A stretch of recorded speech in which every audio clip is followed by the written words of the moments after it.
پیارے بچوں، کسی جنگل میں خوبصورت گھر تھا جس میں مما بھالو، بابا بھالو اور بیبی بھالو رہا کرتے تھے۔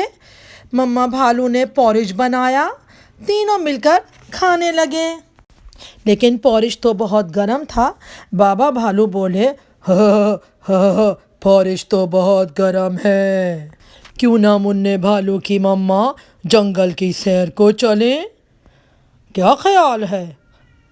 اچھا خیال ہے، ماما بھالو نے کہا، اور بیبی بھالو نے کہا، آہا آہا، ہم تو جنگل کی سیر کو چلیں گے، چلو چلو چلو چلو۔ اس طرح یہ سب جنگل کی سیر کو آ گئے۔ اتنے میں ایک بچی جس کا نام گولڈی لکس تھا، ہنستی کھیلتی جنگل میں داخل ہوئی۔ اس نے جب اتنا خوبصورت گھر دیکھا تو وہ اس کے اندر انٹر ہو گئی۔ اس نے دیکھا 3 پورج کے بول، اوہو! اس نے 1 بائی 1 تینوں پورج کے بولز کو چکھا اور کہا، اوہو! ایک بالکل ٹھنڈا ہے، ایک بالکل گرم ہے، ہاں ایک بالکل صحیح ہے، میں پورا کھا جاتی ہوں۔ اور آپ کو پتہ ہے بچوں، وہ بیبی بھالو کا پورا پورج کھا گئی۔ اب وہ دوسرے کمرے میں گئی تو وہاں پہ 3 چیئرز رکھی ہوئی تھیں۔ وہ ایک چیئر پہ بیٹھی، اس نے کہا، یہ تو بہت ہی ہارڈ ہے۔ دوسری چیئر پہ بیٹھی، اس نے کہا، اوہو، یہ تو بالکل سافٹ ہے۔ اب وہ جو تیسری چیئر پہ بیٹھی جو بیبی بھالو کی تھی، اس نے اتنی ہلائی کہ وہ ٹوٹ گئی۔ اس نے کہا، چلو میں اب سوؤں گی، دوسرے کمرے میں جاتی ہوں، وہاں 3 بیڈ تھے۔ وہ ایک بیڈ پہ لیٹی، اس نے کہا، یہ تو بہت ہارڈ ہے۔ دوسرے بیڈ پہ لیٹی، اس نے کہا، یہ تو بہت سافٹ ہے۔ جب وہ تیسرے بیڈ پہ لیٹی تو وہ اس پر سو گئی، وہ بیبی بھالو کا تھا۔ اتنے میں تینوں بھالو واپس آ گئے۔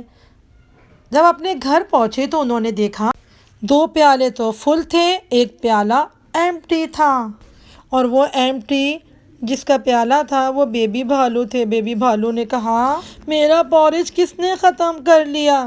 بابا بھالو بولے، میرا پورج کس نے چھیڑا تھا؟ مما بھالو بولی، میرا پورج کس نے چھیڑا؟ جب دوسرے کمرے میں گئے تو ان کو، میری چیئر کو کس نے چھیڑا؟ بابا بھالو بولے، اور مما بھالو بولی، اور میری چیئر کو کس نے چھیڑا؟ اور بیبی بھالو بولے، میری چیئر کو کس نے چھیڑا؟ جو چھیڑتے چھیڑتے اس کو توڑ بھی دیا۔ پھر وہ دوسرے کمرے میں چلے، میری بیڈ کی چادر کس نے چھیڑی؟ بابا بھالو بولے، اور میرے بیڈ کی چادر کس نے چھیڑی؟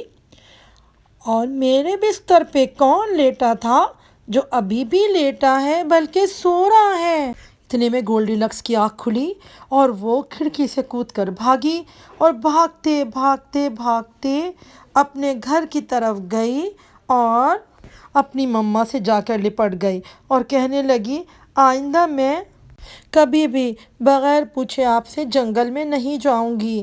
ان کی مما خوش ہوتے ہوئے بولی، شاباش، آئندہ سے میرا کہنا ماننا۔